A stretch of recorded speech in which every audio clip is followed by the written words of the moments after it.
रमज़ान का महीना आ रहा है। हदीस में है कि रमज़ान के आने से मुसलमान खुश होता है, लेकिन कत्तन के यहाँ गम हुए कि रमज़ान आवत है रोज़ा रही पड़ी खुल्लिम खुल्ला खाए न पे। अरे मुसलमान की पहचान है कि रमज़ान के आने से खुश और रमज़ान के जाने पर गमगीन। खुशियाँ मनाओ मुसलमानों कि वो रहमत व बरकत वाला महीना आ रहा है।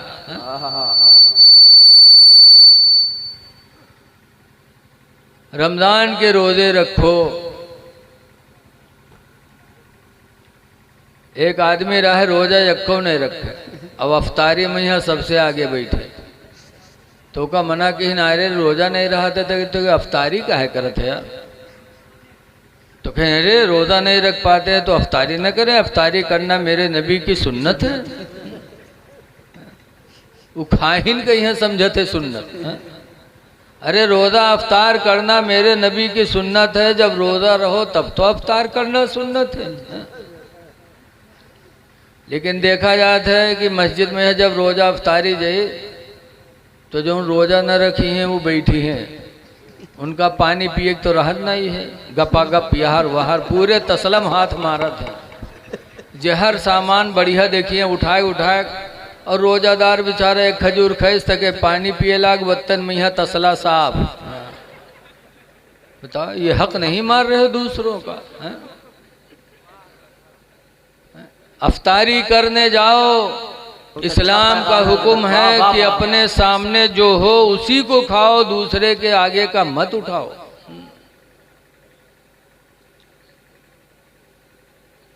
आज हम रमज़ान गुजर जाता तरावी नहीं पढ़ पाते। ऐ लोगों, उन लोगों के दिल से पूछो जो रात में नमाज तरावी पढ़ के मस्जिद से निकलते हैं, दिन में रोज़ा रखते, रात में तरावी पढ़ के जब निकलते हैं तो उनके दिलों की खुशी का आलम देखो, उनका सुकून देखो। उनसे उनके दिल से पूछो कि किस तरह वो अल्लाह के घर से खुश होके निकलते हैं। दिल बाग बाग होते हैं कि हमने रोज़ा रखा और अल्हम्दुलिल्लाह नमाज तरावी में हमने कुरान सुना। हदीस पाक में अस्सौम वल कुरान यशफ़अन यौमल क़ियामा कि रोज़ा और कुरान ये दोनों क़यामत के दिन इंसान की शफ़ाअत कराएंगे। रोज़ा को भी बोलने की ताकत अल्लाह क़यामत के दिन देगा, कुरान को भी बोलने की ताकत अल्लाह क़यामत के दिन देगा। रोज़ा एक तरफ, कुरान एक तरफ, दोनों बार गाहे मौला में अर्ज करेंगे। रोज़ा कह गए अल्लाह इसने मेरे लिए दिन भर का खाना पीना छोड़ा, अल्लाह इसे बख्श दे। दूसरी तरफ से कुरान कह गए अल्लाह इसने मुझे सुनने के लिए रातों रात अपनी नींद को कुर्बान कर दिया है, मौला इसको बख्श दे। तो हदीस में है कि रोज़ा और कुरान की शफ़ाअत को अल्लाह कबूल करके उसका ठिकाना जन्नत बना देगा। वाह वाह वाह, सुभान अल्लाह सुभान अल्लाह। इसलिए रमज़ान आ रहा है, रोज़ा रख लो, तरावी की नमाज जमात से पढ़ लो और इफ्तारी कराओ भी। बहुत से लोग घर से लेके जाइए हैं मस्जिद में तक अपन कटोरिया अलग ही रखी हैं, दूसरे के तकी हैं और अपन अलगे रखी हैं, अपने में इसे न खवाई हैं। अरे लिखा है जो किसी रोज़ादार को एक खजूर खिला दे, एक लुकमा कोई चीज़ खिला दे तो अल्लाह ताला रोज़ा रखने वाले को तो सवाब देगा है, लेकिन उसके रोज़े का सवाब अल्लाह उसे अता फरमाएगा। मस्जिद के इमाम को रोज़ा इफ्तारी करवाओ, नमाजियों को करवाओ, लेकिन क्या बताया जाए। मौलाना अब्दुल मुस्तफ़ा आज़मी लिखते हैं कि एक गांव में एक मौली साहब नमाज पढ़ावत रहे हैं, तो गांव भर मौली साहब के दहसेरी दें, चंदा दें, खाना पूछें, रमज़ान आवे तो अफ्तारी पठवें। लेकिन वो गांव में है एक घर ऐसा रहा है कि वो घर वाला ना इमाम साहब का कभू तनख्वाह दे, न चंदा दे, ना रोज़ा की अफ्तारी तक पठवे, न खाना पूछे। मौलवी साहब जान गए कि गांव में हमार कोनो दुश्मन है तो फलनवा है।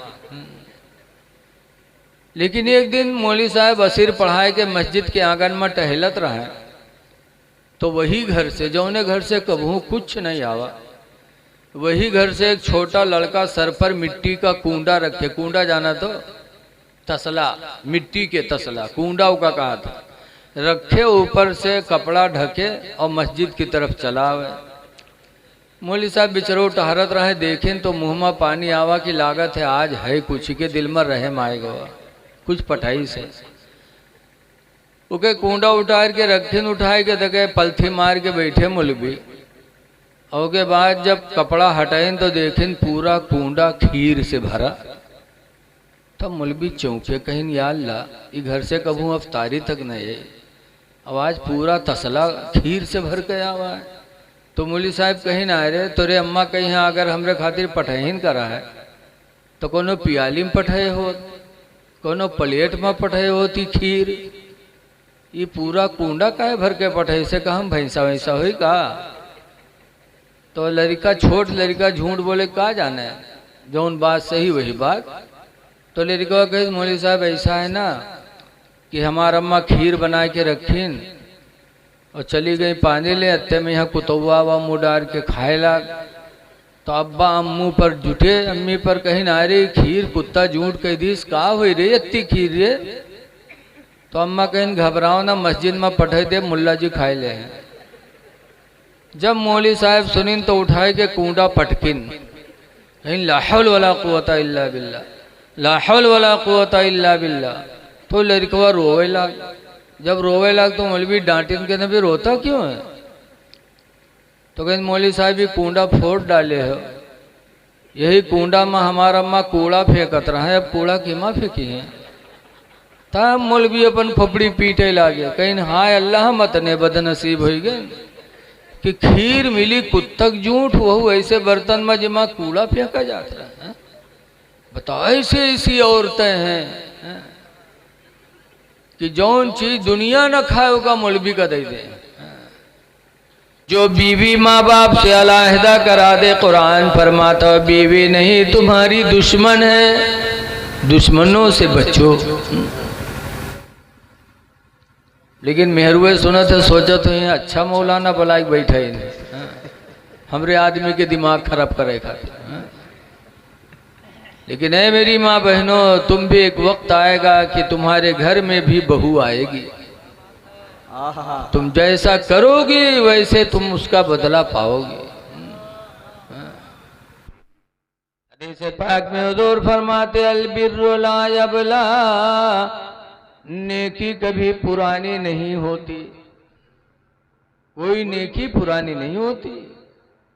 कपड़ा पुराना होके तो खराब जाता, खत्म हो जाता, मकान पुराना होके खत्म हो जाता, इंसान पुराना होके मर जाता। लेकिन नबी फरमाते हैं नेकी कभी पुरानी नहीं होती, नेकी मिटने वाली नहीं है। वज़्ज़म्बु ला युंसा, और गुनाह भुलाया नहीं जाएगा। हम तुम तो भूल जावा जाते, लेकिन अल्लाह भूलेगा नहीं। बहुत से हैं नौजवान जो कोनो बिटिया लेके भाग जाइए दिल्ली बम्बई, और साल 6 महीना नहीं है तके धीरे धीरे आवे लगी। गमों वाले कुछ दिन थुकी हैं तके धीरे धीरे चुप हो जाइए। 10-12 साल के बाद मिलाए ले हैं, खाना पीना उठना बैठना, तो जाना था कि हमारे गुनाह भूल आएंगे सब लोग खत्म। इंसान भुला देंगे लेकिन खुदा भुलाएगा नहीं। वज़्ज़म्बु ला युंसा, गुनाह भुलाया नहीं जाएगा। इअमलू मा शीतुम, मेरे पैगंबर फरमाते हैं तो है लोगों जैसा चाहो तुम वैसा करो, चाहे नेकी करो चाहे बुराई करो। कमा तदीनो तो दान, जैसा करोगे वैसा पाओगे। इसलिए 4 दिन की जिंदगी में नेकियां कर लो। नेकियां मिटने वाली नहीं है, गुनाह भुलाने वाला नहीं है। हमारे गांव में एक साहब के इंतकाल हुआ खन्ना पूर्व, तो उनका हम मस्जिद में जिंदगी में नहीं देखा, और ईदगाहों में नहीं देखा कि ईद बकरीद कभू पढ़ी नहीं। और जब वो मर गए तो उनका हम लोग गए कफनवावे, तो उनके बुढ़ियावा टोपी सिलाए ठाड़, कहीं टोपी लगाओ मौलाना साहब। हमने कहा टोपी मना है, जना कफन में सिर्फ कफने सुन्नत 3 है, 3 से ज्यादा करना मना है। हाँ मौलाना साहब, हम अपने आदमी का बगैर टोपी लगाए पहने हुए, बगैर टोपी लगाए पठाई हुए। हम कहा जिंदगी में टोपी नहीं पहनाई पाई और मरे के बाद टोपी लगाओ तो फरिश्तन का धोखा देखाती कि हमारा आदमी बहुत परहेजगार रहा है। जिंदगी में नहीं लगवाए पहन टोपी, मरे के बाद टोपी पहनावत, किस लिए? धोखा देने के लिए। आला हजरत इमाम अहले सुन्नत फरमाते हैं, खुदाए क़हार है गज़ब पर, खुले हैं बदकारियों के दफ्तर। खुदाए क़हार है गज़ब पर, खुले हैं बदकारियों के दफ्तर। और बचा लो आकर शफ़ीए महशर, तुम्हारा बंदा अज़ाब में है। सुभान अल्लाह, सुभान अल्लाह। इसलिए लोगों नेकियां कर लो, खुदा जाने किस वक्त बुलावा आ जाए। ऐ मेरी माँ बहनों, मस्जिद के इमामों की खिदमत किया करो, अजान देने वालों को खिलाया करो। हदीस पाक में है, अल जन्नत तश्ताक़ु अर्बअत नफ़रिन यौमल क़ियामा, कि क़यामत के दिन जन्नत 4 लोगों को पुकारेगी, जन्नत खुद पुकारेगी, आओ मेरे अंदर आओ। नंबर 1 पर हुज़ूर फरमाते हैं, तालील कुरान, कुरान की तिलावत करने वाले को जन्नत क़यामत के दिन पुकारेगी। इसलिए लोगों, हो सके रहती दुनिया में कुरान की तिलावत कर लो। कुरान वो मुकद्दस किताब है, तिलावत कर लो। एक बुजुर्ग थे जिनका नाम है हजरत अबू बकर बिन अय्याश। उनके जाकनी का वक्त आया तो उनकी बिटिया बैठी थी। जब हजरत अबू बकर के मरने का वक्त आया तो लड़के रोने लगे। तो हजरत अबू बकर फरमाते, बेटी रो रही हो? मेरा आखिरी वक्त है, तुम रो रही हो? तो कहा, अब्बू क्यों न रोए? मैं इसलिए रो रही हूँ कि आपका आखिरी वक्त है, आपके मरने के बाद खुदा आपको जन्नत में डाले कि जहन्नम में डाले, इसलिए मैं रो रही हूँ कि आपका ठिकाना मुझे मालूम नहीं है। तब हजरत अबू बकर बिन अय्याश ने कहते हैं, मेरी बेटी रो नहीं, जिस कमरे में मेरी रूह निकलने वाली है बेटी, इसी कमरे में मैंने अपनी ज़िंदगी में 24,000 मरतबा मैंने कुरान करीम को ख़त्म किया है। 24,000 मरतबा बेटी मैंने कुरान पढ़ा इसी कमरे में। मुझे अल्लाह की रहमत पे भरोसा है कि अल्लाह कुरान के वसीले से मेरा ठिकाना जन्नत बनाएगा। ऐ लोगों, अबू बकर बिन अय्याश हमारे तुम्हारे ही भाई थे, मुसलमान थे, हमारे तुम्हारे भाई थे। उन्होंने एक एक घर में 24,000 मरतबा कुरान करीम ख़त्म किया और आज हमारा आपका साल गुजर जाता और कुरान ख़त्म नहीं होता।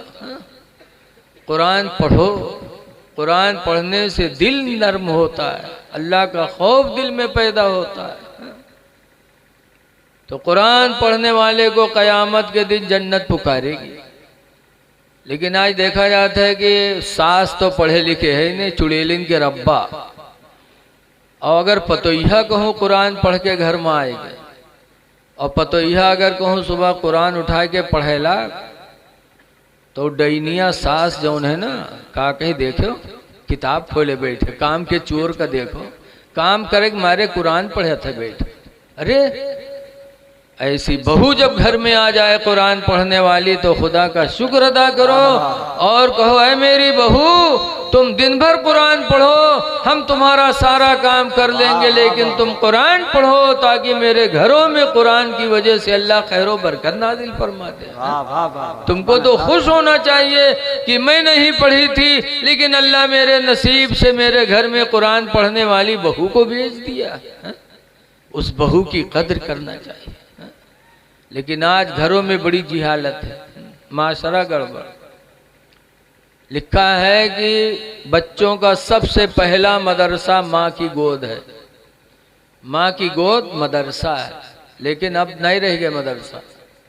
पहले की माँओं की गोद मदरसा थी, कि पहले की माँ अपने बच्चों को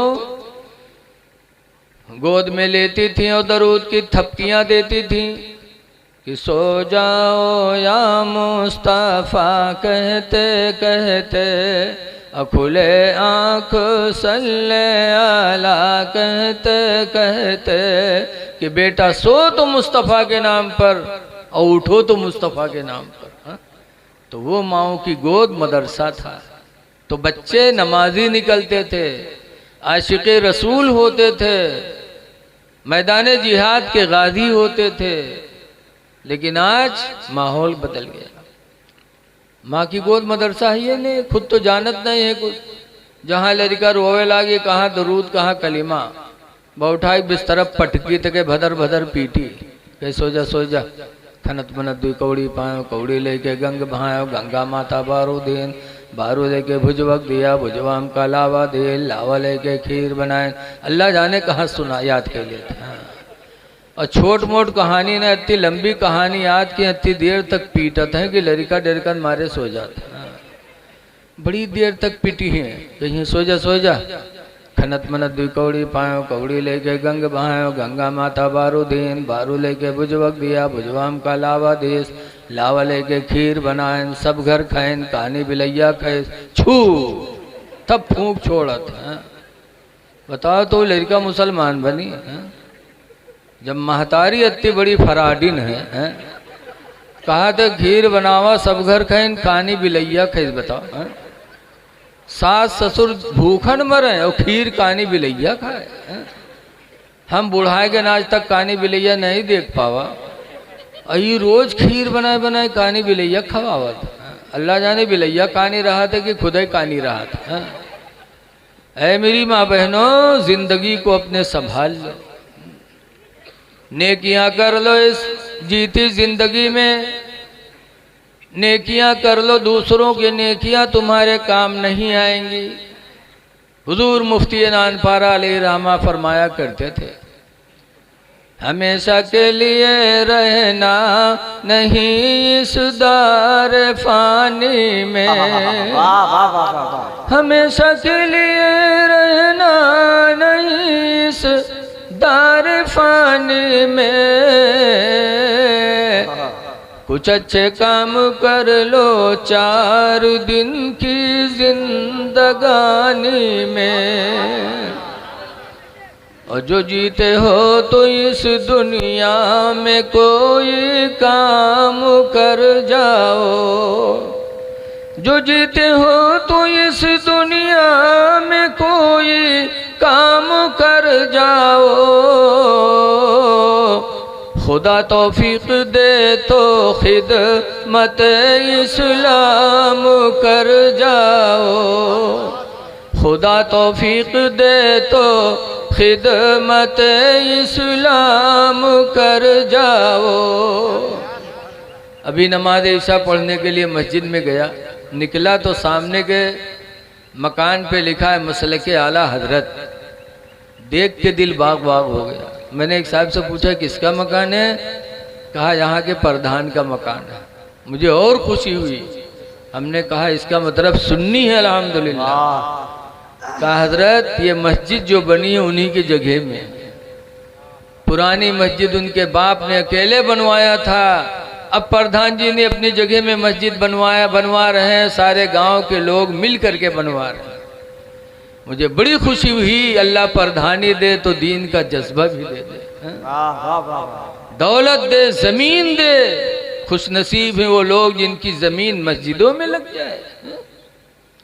रसूलुल्लाह सल्लल्लाहु अलैहि वसल्लम मक्का से हिजरत करके जब मदीना गए तो मदीने में एक साहब के घर में नमाज होती थी। हुजूर ने फरमाया मेरा दिल चाहता है इसी मदीने में एक मस्जिद बनवाए जिसमें जमात से नमाज अदा हो। तो मस्जिद बनवाने के लिए हुजूर मदीने में जगह तलाश करने लगे। तो एक कबीला था मदीने मुनव्वरा में, टोला, एक टोला था जिसका नाम था बनु नज्जार। उनकी खजूर की बाग बहुत बड़ी थी।